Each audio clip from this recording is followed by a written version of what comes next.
We're here in talkSPORT Towers, and I'm joined by the reigning, defending WBA featherweight champion of the world, Leigh Wood. How you doing, mate? All good, mate. All good. Nice to be down in the Big Smoke today. Yeah? Got any plans in London today? I'm just have a little look around, probably grab some food and that. Mate, go Borough Market's got decent scran down there. I've heard. So yeah, I'm gonna have a little look around. Yeah. Obviously that was an emphatic win against Mickey Conlan. It was a 12th round knockout, your second in a row. How did you feel, and how have you celebrated since the fight? I haven't really had time to celebrate. Everyone wants to know what I've done and come up with some crazy story. But I've just done so many interviews and media stuff. London and back all the time, but I'm going to go away next week on holiday. I've got a few friends fight tomorrow night in Newcastle, and then I've got the Warrington fight in Leeds on Saturday night, and then Monday I'm going to go away and get some sunshine, chill, sit by the pool, put a bit of weight on. Whereabouts are you going on holiday? I'm looking at Dubai, I think. My friend moved to Dubai in the summer, so it's nice to see him and catch up. Nice. And I've seen pictures on social media. I know you're not a flashy guy, but I've seen pictures of you in the Ferrari, mate. You've been enjoying yourself post-fight, yeah? I've been getting some right stick because, I'm not one of them guys that's going to blow a load of money, but I've been getting loads of sticks saying, oh, he's wasted his purse on a Ferrari. The car's not mine. It's a friend's of friends. It cost me nothing to borrow it, nothing to put fuel in. And I took it out and had a right time and really nailed it as well. Mate, you look good in it. It suits you. Yeah. Obviously, it's been 2 weeks since the fight. There's been a lot of talk post-fight. That's how you can tell it was a good one. It's giving me like Froch Groves vibes. People talking about the rematch between you and Mickey Conlan. Obviously, he's asked for it. What's your thoughts about a rematch against Conlan? For sure, it can happen, just not next. I'm 34 in summer. This is my peak time. This is when I'm at my best. I don't want to waste time having a rematch for nothing because I'm not going to get nothing out of it apart from money. But what's money? Money don't really motivate me. A belt, fighting number 1, number 2, number 3. I want to fight the kids that are ranked higher than me, that are better, and find out where I'm at against them. Let everyone else know, see where I'm at against them as well. But a rematch definitely will happen, maybe in 2 fights' time. And obviously, it's one that everyone's talking about. We know that Warrington's facing Kiko Martinez this weekend, trying to regain his IBF strap. From your point of view, is that the fight that you want next, Josh Warrington? You're going to be at that fight. Can we see maybe a bit of interaction between you two guys? Yeah, I'm not going to jinx it because, he's not odds on, he's not bolted on to beat him. It's a hard fight, and Josh only just beat Kiko, in the first time round when he was at his best. He was flying, he was full of confidence. This time his confidence may be a bit lower, and Kiko's on form, his confidence is flying. So really it's a closer fight than people think. I'm not even going to pick a winner, but the winner of that fight, I would love to fight next. That's the fight that would make sense. We had an exclusive interview with Josh Warrington. He mentioned your name. There's been a lot of talks about stadium fights. He talked about coming to Nottingham and fighting you in your backyard. Do you fancy that one? Absolutely. The City Ground in summer, if Josh comes through this fight on Saturday, I'm not going to jinx it, but that would make a massive fight in Nottingham. And I've always wanted that since a kid. That's my dream fight, to be the first person to headline at the City Ground.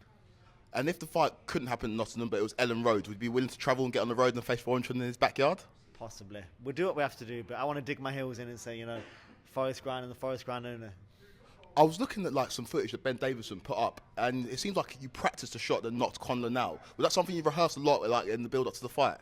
Yeah, so every fight we get a scouting report, so it shows you what they're good at, what my opponent's bad at, things I can capitalise on, then videos of me doing that, and then where to do it, how to do it. The Conlan one was quite longer than usual. I think it was 30 minutes long. So that was just a small segment of what we was practicing and what we was drilling. There is a lot more, and you'd probably think, wow, that's probably more important, but we can't give too much away because, like you say, the rematch may happen. But that moment there on the ropes was just the amount of times I've drilled that was just frightening, but that was the important part of the fight. And in the build-up, you said that if you're still standing distance to Conlan in the 12th round, you're getting knocked out. It was an emphatic knockout. It was one of the best ones I've seen. It was crazy. And the atmosphere also added to that. Obviously, there was a lot of concern for Conlan after the fight, so maybe you couldn't have celebrated as you should have. You showed really good decorum in terms of making sure you're trying to quiet everyone down. What was the feeling like after the fight when there was concern for Conlan's health? Yeah, so that video is doing the rounds, isn't it? And it looks from an outsider's point of view that didn't know the boxing, didn't watch the build-up, that I just come out with, look, if I knocked you out by the 12th round, in the 12th round, I'm not going to knock you out. But he was talking a lot during that press conference, and I couldn't sit there in my own city and just let him get away with it. So he said to me, look, you've not knocked anyone out, you're not putting anyone to sleep. What are you going to do if you don't knock me out? And I said, look, if I knocked you out by the 12th round, I'm going to knock you out.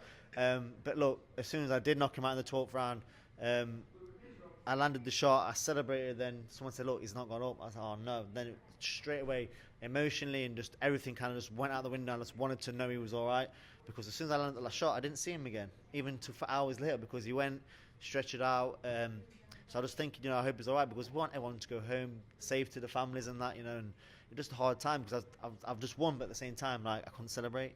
Yeah. And Ben Davidson, your coach, obviously he's an incredible coach. You know what he's done with Tyson Fury as a trainer. He's taken a little bit of flack recently in terms of the record with his fighters, but he's done an amazing job with you. What is it like working with Ben? I said this a few days before my fight. I just said, we were just finishing up training, and I said, Jim's been getting bad rep recently, but hold my beer. And that was before the fight. I knew that I was going to go out and redeem us. Ben's an amazing coach, and you've not really seen much of it recently, but behind closed doors, like what he does and the effort he puts in, the time and diligence he goes through fights is unreal. So he's a talent himself. And finally, this is a question that we ask all fighters we speak to who come to the talkSPORT Towers. We want to know, apart from yourself, obviously, who your top 5 British fighters currently fighting. I'm not a massive boxing fan, which is surprising because I'm a boxer, but I would say Fury is just up there. I'm going to go through my friends, Jordan Gill, who was in an exciting fight not long ago as well. Stable mates, Josh Taylor, Lee McGregor, and Leo Delandre, another friend of mine, is going to come through and win a belt soon. Quick one, I know I said it was the last one. Josh Taylor, talk to me about that fight. Obviously, there's been a lot of talk post-fight about whether he deserved the win. We know about the judging in British boxing has been called under question quite a lot recently. What was your thoughts on the fight? Do you think he won that? First of all, I've not gone back and scored it round by round, so I can't say definite either way. But what I will say is, it was a close fight, and there was rounds in there that was hard to score.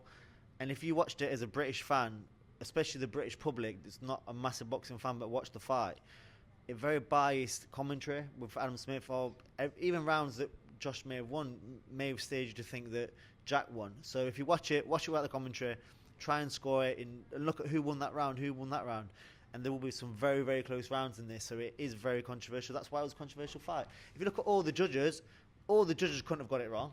And the best case scenario, Jack won by 1 round. So you go back through them rounds and give the other round to Josh wins. So that's how close it was, that's how tight it was. I'm not going to pick a winner and say who should have won, because I've not scored it myself.